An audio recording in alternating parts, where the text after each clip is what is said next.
In the mountains of Ephraim there was an Israelite named Elkanah, the son of Jeroham, and he had 2 wives named Hannah and Peninnah. But Hannah was barren because the Lord had closed up her womb. Peninnah constantly made fun of her for that, even though Elkanah loved Hannah more than her.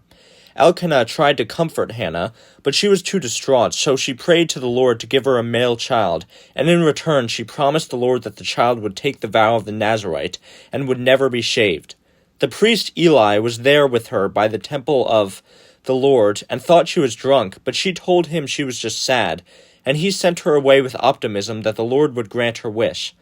Later the next morning, Elkanah had sex with Hannah, and the Lord opened up her womb, so she conceived, and a son was born named Samuel.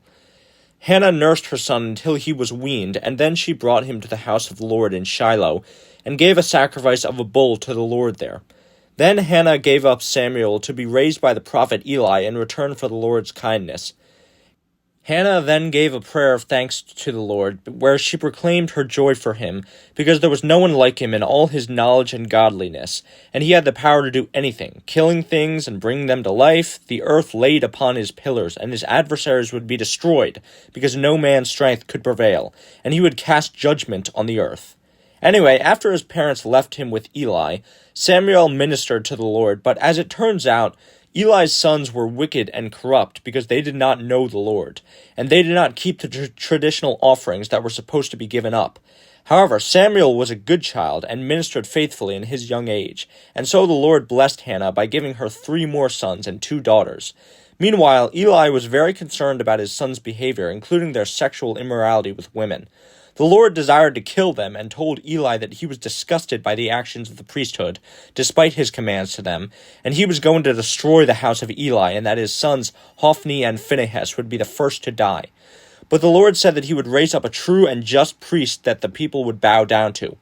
Eli began to grow old and blind, and the Lord remembered, hey, Samuel was pretty cool. So he called Samuel to him 3 times when he was asleep, but Samuel kept mistaking God for Eli. Eli eventually caught on and realized that God was speaking to the boy, and he told him to lay back down and listen for a message from God. The Lord spoke to Samuel again while he was asleep and told him that he would wreak horrible vengeance on the house of Eli for the actions of his sons. And then when Samuel woke up, he told Eli of this. Eli was like, if God wants it that way, it's cool with me. Samuel grew over time, and the Lord made him into his prophet. Then the Philistines defeated the Israelites in battle, killing 4,000 of them, so the Israelites decided to bring the Ark of the Covenant with them to the next battle to help their chances, at the suggestion of the elders. The Philistines got pretty spooked because they realized that the Lord who wreaked horrible destruction upon Egypt was now fighting with the Israelites. They tried to steady themselves for battle, and they were ultimately able to win, and the Philistines captured the ark and killed 30,000 Israelites, as well as Eli's 2 sons, Hophni and Phinehas, as God foretold. When the city of Shiloh was notified of the defeat by messenger, it cried out in terror, and Eli was so shocked that the ark had been taken that he fell off his chair and died. Then the chapter tells of how Eli's daughter-in-law gave birth to Ichabod, and she was also sad that the ark had been taken. The Philistines took the ark to Ashdod into the house of Dagon. But the power of the Lord made the statue of Dagon fall on its face, and its head and hands had been cut off. As it turns out, the Philistines taking the ark was a really bad idea, because God was more powerful than Dagon, and he ravaged their land with destruction and cursed them with hemorrhoids. So the Philistines decided they had to move the ark. So they moved it over to Gath, but more destruction and hemorrhoids were brought upon that city. So then they sent it to another city, and there was also great destruction, but not hemorrhoids, brought upon that city. So after 7 months, the elders of the Philistines finally realized, hey, maybe we shouldn't keep this thing that is constantly killing us. So they decided to return the ark to Israel, along with an offering of 5 gold hemorrhoids and 5 gold rats as a trespass offering. Okay. So basically, this next part is kind of confusing, but the Philistines wanted to know if it was really God who was killing them and hemorrhoiding them up. So the Philistines put the ark on a cart and had it pulled by 2 cows to see if the cows would bring the cart directly to the men of Beth Shemesh. The cows did exactly that, which is how the Philistines proved that it was truly God who was making them suffer. A genius! The men of Beth Shemesh received the ark, and so the Philistines departed peacefully, and the Israelites offered sacrifices to God. However, they done screwed up because they looked inside the ark, and so the Lord struck down 50,700 of them that day. Jesus Christ! Is the Ark of the Covenant carrying nuclear waste or something? So the last thing the men of Beth Shemesh wanted was to hold on to that ticking time bomb. So the ark was taken up to Kirjath Jearim and brought into the house of Abinadab and remained there for 20 years. So back to the main focus, Samuel served as a judge over Israel and led them to fidelity with the Lord, telling them to get rid of all their false gods, and if they did, they would triumph over the Philistines. Then he had the Israelites gather in Mizpah to pray. The Philistines saw it as a golden opportunity to destroy the Israelites, and they went up against them. The Israelites were scared, but Samuel offered a sacrifice to the Lord, and thus God allowed the Israelites to win against the Philistines. The Israelites pursued the fleeing soldiers and killed them, and they took a bunch of their land back, and there was peace. Samuel got older, though, so he set his sons Joel and Abiah to judge over Israel. But his sons were wicked and not fit to rule, so the elders got together and demanded a king, because when have monarchies ever betrayed the good of the people? Samuel warned against it and consulted God, who passive-aggressively answered, "Yeah, whatevs, they can have their king. Let's see how good they do without me leading them." Samuel warned the people that a king would be a disastrous idea, and that the king would be super corrupt and make them work harder, but the Israelites didn't listen and kept on demanding a king. Saul the Benjaminite, son of Kish, was a super handsome, tall, and dreamy bachelor, and went to retrieve his father Kish's lost donkeys, but he got tired after searching for so long and wanted to return home. His servant who was with him suggested that they should rest in the land of Zuph, with the man of God that they had heard about, and so Saul was given directions by some women fetching water to find him. In the city he met Samuel, who had already been told of Saul's arrival beforehand by God. God told Samuel that Saul would be the one to lead the Israelites against the Philistines. So he notified Saul that the donkeys he had been searching for had already been found, and he told him that he was to rule over all of Israel as king. Saul said that he was merely a lowly Benjaminite, but Samuel ate with him, and after that the two men came down from the high place of worship to the edge of the city.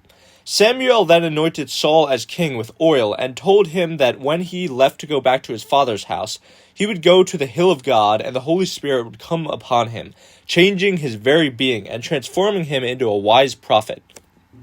Samuel said that he would return to find him in 7 days, and then tell him what to do. The things that Samuel said would happen to Saul came to pass after he left, and he was turned into a new man, and everyone who knew him before was amazed by the radical transformation that had taken place. Then Samuel called up all the tribes to Mizpah again, and passive-aggressively proclaimed that they would have their king, and he called Saul up with him. The people witnessed the selection of their future tall king and were overjoyed. Samuel then sent the people away, but when Saul returned home, there were men who despised him there and believed that the new king would give them no honor. However, the Ammonites soon came up against Jabesh-Gilead and threatened them, even though in Judges, everyone who wasn't a virgin female was wiped off the map in Jabesh-Gilead in the Holy War. Does God play by video game rules? People just spawn back in after they die? Anyway, Nahash the Ammonite told the city that he would have each person's right eye cut out as proof of a covenant between them. But have no fear, for Saul is here to save the day. He threatened to cut up all the Israelites' oxen if they didn't fight with him. So the fear of the Lord came upon the people, and Saul then led an army of 330,000 men to kill the Ammonites and scatter the survivors. Then Samuel called all the people to Gilgal, and Saul was then crowned king before the Lord, and sacrifices were offered. Samuel then gave a speech to the Israelites, who praised him for being such a fair and honest prophet. And then he told them of how in the past Israel was always being given into the hands of rival nations by God because they kept disobeying him. But God always saved them whenever they cried out to him. He made them swear to be loyal to the Lord, or else he would bring great death and destruction upon them. Samuel gave them proof of God's power by having God call down thunder and rain for the wheat harvest, and the people repented to God of their wickedness. Samuel made them know that as long as they did not sin, God would not abandon them, because he had made them his people. After 2 years of Saul's rule, Saul's son Jonathan led a company to attack a Philistine garrison in Geba on behalf of his father, and so the Philistines gathered together to fight Israel with 30,000 chariots and 6,000 horses. And Saul gathered the Hebrews at Gilgal together by blowing a horn throughout the land. Israel was very afraid, though, and was breaking ranks, so Saul offered up a burnt offering to get God on his side. But then Samuel arrived at Gilgal and told him that doing so was somehow against God's commands to him, and that he was now to be booted out of his kingship and replaced with a real man. Saul only had with him 600 men who were totally unprepared for more fighting and had no weapons, because there were somehow no blacksmiths in all of Israel. Well, wait, if there weren't any weapons, how did the Israelites slaughter all those Philistines 2 years ago, and couldn't they have picked up more weapons from the enemy corpses? Well, now I guess only the Philistines had any, and so the Israelites were cowered in fear before the Philistines. However, Jonathan, son of Saul, then went to the land of Philistines with his armor-bearer, without his father's knowledge, to gain more weapons because he thought that the Lord might preserve him from harm. And so Jonathan and his armor-bearer went and revealed themselves to the Philistines, and then the Philistines just didn't fight back against them because God, So, they managed to kill 20 people. Baby's first slaughter. I mean, outside of the one mentioned 2 pages ago, but I guess the Bible just kind of forgot about that. Saul then took advantage of Jonathan's early strike and led the Israelites against the Philistines. God was so pleased with Jonathan's slaughter that he made the earth in the Philistines' camp quake and forced the Israelites to start killing each other. Classic Yahweh, classic. So, with the help of the Lord, the Israelites sent the Philistines running. Saul went after them and made an oath that the Israelites wouldn't eat until all their remaining enemies were defeated. But Jonathan ate some delicious honey because he did not know of the oath, and he convinced the people who were hungry to take the spoils of their enemies to eat to replenish their strength. So they slaughtered the Philistines and took their livestock and consumed the blood. Saul got really mad and demanded the rest of the livestock be immediately slaughtered and eaten, but no blood was to be consumed, and he built an altar to the Lord. Saul decided to continue his campaign against the Philistines, but he was not confident God still took favor on him. So Saul tried to kill his son Jonathan for losing God's favor by breaking his oath and eating the honey. But the people saved him from Saul because of his previous victory, and then the Philistines get away. Saul then continued fighting many wars with enemies on all sides, and he attacked many nations. And then the chapter lists the sons and daughters and other family members of Saul. Then the Lord commanded Saul to go completely destroy Amalek and kill all the men, women, children, and animals, for the fact that Amalek attacked Israel in the past. So Saul gathered 200,000 men and he attacked the city. However, he spared King Agag and some of the animals, and so the Lord was disappointed with Saul for disobeying and not killing everything in the city that breathed. Samuel had a good crying session with God, who was totally regretting making Saul king. So he had Samuel confront Saul. Saul simply said that he would sacrifice the animals he captured to God, and that he killed everything else. Samuel removed Saul from the kingship for his infidelity, because it is better to obey the Lord without any independent thought or deviation than to sacrifice to him, and rebellion is witchcraft. Saul begged forgiveness from Samuel, but God don't play like that, and Samuel rejected him. And then Samuel killed the Amalek king Agag in vengeance and hacked him into pieces. Samuel and Saul then parted ways, and Samuel was sad he didn't work out as ruler. God told Samuel to quit moping and then sent Samuel to select a new king from Jesse and Bethlehem. But Samuel was afraid because he thought Saul might try to kill him. Samuel pretended he was going to Bethlehem to sacrifice to the Lord. Jesse presented 7 of his sons to Samuel, but none were worthy in the eyes of God. So Jesse called in his fabulously good-looking youngest son, David, who was herding sheep, and the Lord found favor in him. And Samuel anointed him, and he was born again in the Lord's Spirit. Meanwhile, the Lord had sent an evil spirit to annoy Saul, and so one of his servants suggested that he get a harp player to help him calm down. And what a coincidence! David was selected to play his harp for Saul to calm him down whenever he was tortured by the Lord, and Saul found favor on him. The Philistines gathered to fight the Israelites in Shochoh, and Saul gathered his army in kind. The Philistines' champion Goliath of Gath was terrifying, a 10-foot-tall, jacked warrior, and he vowed that if anyone was able to kill him, then the Philistines would serve the Israelites. He just kind of waited for 40 days for someone to challenge him. Damn, this dude's got some patience. But never fear, David to the rescue. He came to the battlefield to deliver the cheese. I'm not joking, that's really what happened. And when he got there, he was notified of the situation from his brothers, and he was enraged at the Philistine Goliath for defying Israel. David told Saul that he would kill Goliath, and Saul was doubtful because David was only a young shepherd. But David was like, man, I have killed lions, tigers, and bears, minus the tigers. The Lord is with me, so I am going to kill this uncircumcised dick, no prob. Thus, after suiting up, David came up to the Goliath, young as he was, and he trash-talked the hell out of him in the name of the Lord, and knocked him out with a single stone from a slingshot and cut off his head with his own sword. Then the Philistines ran away like a bunch of scaredy cats, and the Israelites plundered the hell out of them, while David took the severed head back to Jerusalem. After that display, Saul would not let David go back to his father's house anymore, and took great interest in him. Saul's son Jonathan took an even greater interest in David, though, and fell in love with him. He stripped down and gave him his robe and armor. Saul then put David in high command over the army, and the people loved him and sang songs about his great slaughter. But Saul came to resent David because everyone loved him, and he then became afraid of him. But David was careful around Saul not to enrage him. However, Saul still tried to kill David and threw a javelin at him when he came to play the harp. Twice, but he escaped. Then, after trying to kill David, Saul gave David his daughter Merab to marry. Seems like a logical next step. But it turns out Merab had already been given away to some other schmo. Not to worry, though, because Saul's other daughter, Michal, loved David, and so she was given to him as wife. And so David was to become the son-in-law of the king. However, first Saul had David retrieve 100 Philistine foreskins. Well, that's an unconventional wedding gift. David went the extra mile, though, and killed 200 Philistines and carved off all their dick tips for Saul. And so Saul's daughter was given away, and Saul was truly afraid of David, because he realized that God had made him into one penis-carving badass. Saul told his servants and son that they should kill David, but Jonathan was quite delighted in David. So, he warned David that his father would try to kill him, and then he tried to convince Saul not to kill his husbando.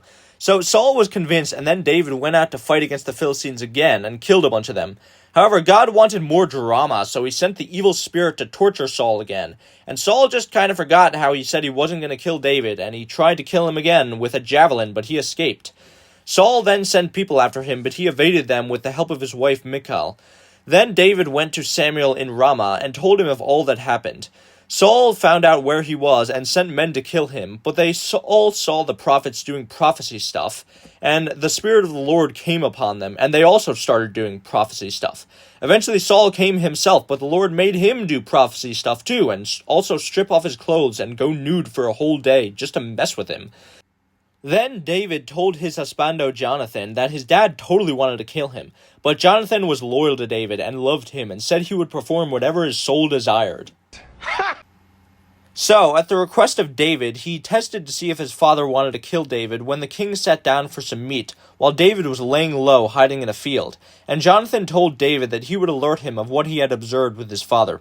Saul didn't say anything about David's absence the first day, but on the second day he asked where David was, and Jonathan lied that he had gone out to Bethlehem to sacrifice with his family. When Saul heard of this, he freaked out, and when Jonathan refused to bring him David's head, Saul realized his son was a dreaded homosexual and threw a javelin at him. So Jonathan got fed up with his father's homophobia and stormed out to go to the field to see his husbando David.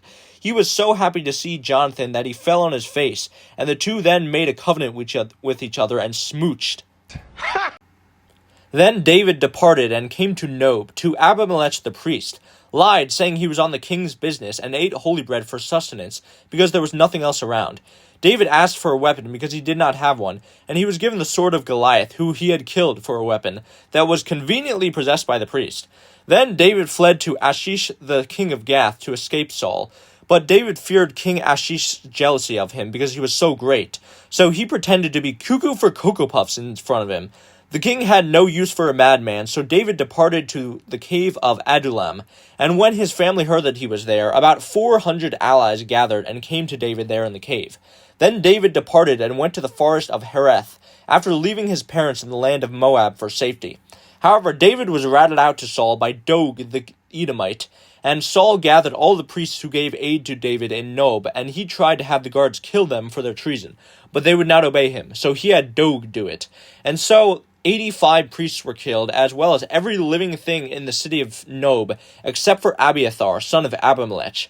He escaped to tell David, and David felt remorse for the slaughter he had indirectly caused. David was then notified that the Philistines were attacking Keilah to get their hands on the threshing floors, and God commanded David to go down and fight because he was with him. And so David saved the city from the Philistines with a great slaughter. Saul was notified, and he sent an expedition after him, but called it off when he was notified that David and his men had fled the city. David stayed in strongholds in the wilderness, and no matter how hard he tried, Saul could not get to him because God favored David. Then Jonathan went out to see David in the woods to make another covenant with him. Yeah, right. We all know the real reason he came to see David. Then Saul and David played some more hide-and-go-seek, but then the Philistines attacked the homeland, and Saul halted his search for David to deal with them. After he dealt with the Philistines off-screen, or off-page, I guess, Saul then came looking for David, and he went out to find him with 3,000 men, and he got to the cave David was staying in. However, David restrained himself from taking his revenge on Saul because the Lord forbade him. Instead, David cut off a piece of Saul's robe while he was taking a piss, and later revealed himself to Saul and made it clear that he was not out to get Saul because he was still loyal to him. And he showed him the piece of his robe he cut off, which could have easily been his head. So Saul made amends with David and apologized to him and told him that he would be king one day because he was far more righteous than him. In the next chapter, Samuel died, and David went out to the wilderness of Paran. He sent 10 young men to the rich sheep shearer Nabal in Maon to obtain some animals from him. But Nabal was a right-wing conservative, so he wasn't about to give up a single thing to the lower class. And so David and his men were planning to go Lenin on his ass and go out and kill him. But his wife Abigail came to the rescue and gave offerings to David behind her husband's back. She fell on her face and begged forgiveness from David on her husband's behalf, and she told David that the Lord was with him, and he would one day be ruler of Israel. So David blessed Abigail and confirmed that had she not interceded for her husband, he definitely would have killed every single male in Nabal's house that pissed on the wall. David went in peace with Abigail's offerings, but things didn't turn out great for Nabal, though, because the Lord just killed him anyway, and David rejoiced because he got what he wanted without ever having to dirty his hands. Then, for good measure, like the Chad Bicon he was, David took Abigail as his second wife, and then he also took Ahinoam of Jezreel as his third wife as well. Saul was pissed, so he gave away David's first wife, Michal, to someone else. Then Saul went out to kill David again with 3,000 men, but a deep sleep fell upon him and his company, induced by the Lord. David and Abishai, son of Zeruiah, came to Saul and his men by night, and Abishai wanted to kill him, but David still said that the Lord would not allow him to kill Saul. So David instead stole Saul's spear and water jug, and the next morning again showed Saul that he was not trying to kill him, using the spear and water jug to prove that he could have killed him at any time, but chose not to. And so Saul apologized to David again, and then David went on his way. However, David realized that Saul would eventually kill him because he had, the worst memory ever, so he escaped with his 600 men to the land of the Philistines. He dwelled with Achish, the king of Gath, and so when Saul was notified of this, he no longer sought David. Achish gave David the land of Ziklag to dwell in. While David dwelled in the land, he raided nearby villages to sustain himself and his men, including the Amalekites, who Saul supposedly wiped out a few chapters ago, and when he raided them, he didn't spare men or women, but always kept the animals alive for himself and King Achish. King Achish took a liking to him because he was such a bloodthirsty killer. In the next chapter, the Philistines then prepared to attack Israel, and Achish made his servant David a chief guardian because he was so good at killing stuff. Saul became paranoid and tried to get in contact with God, but the voicemail was full, so he used a medium woman to try to contact the dead prophet Samuel. And despite persecuting the mediums beforehand, he swore that no harm would come to her. Samuel was successfully contacted from beyond the dead, but he told Saul that God was no longer on his side and the kingdom would soon be given to David because he did not fully execute the Lord's wrath on the Amalekites. He told Saul that he would soon die along with his sons, and the Israelites would be delivered into the hands of the Philistines. So Saul got really stressed out and ate some food because he was hungry, and then departed, sparing the medium woman. Meanwhile, as the Philistines prepared for their war, the princes of the Philistines did not trust David because he was a Hebrew, and they ejected him from the army. Achish reaffirmed that David had been good to him, but he could not fight for the Philistines because he was pissing off the princes. David was disappointed he wouldn't get to join in the bloodbath, but he conceded and returned to Ziklag, where he found the Amalekites invading it. The Amalekites were so savage and cruel that they didn't even kill any of the female residents and spared them as captives instead. Unlike God's chosen heroes, who usually went in and completely annihilated everyone in a city, just and civilized people. David and his men were disheartened, and there was talk of the people wanting to stone him for their grief. But the Lord strengthened him and pursued the Amalekites with 400 men. He came across an Egyptian servant of the Amalekites who gave him water, bread, cake, and raisins to eat, and the servant also led him to the Amalekite troops who were celebrating their victory. David killed all of them except for 400 who escaped and obtained the spoil and women back. David gave some of the spoil to the men who were too weak and tired to come with him to slaughter the Amalekites, even though his soldiers got mad at him for it. And when he returned to Ziklag, he gave some of the spoil to the elders of Judah from all around the land. In the final chapter, the Philistines defeated the Israelites and killed the warriors at Mount Gilboa, and Saul fled after his sons were killed, including Jonathan. No, not David's husbando! Saul became wounded, so he asked to be killed by his armor-bearer to avoid dying from the uncircumcised. But the armor-bearer couldn't do it, so Saul killed himself, and then his body and armor were taken by the Philistines to show off in their house of idols. But the men of Jabesh Gilead arose and stole King Saul's body from the Philistines and had it buried by the Israelites. To be continued. What will happen next? How long will the Philistines dwell in the land of Israel? Will David stop being a traitor to his country and come in and save the day as God's chosen hero? Will everyone die of nuclear radiation released by the Ark of the Covenant? Tune in next week to find out as we take a look at Samuel 2, the sequel. Bye!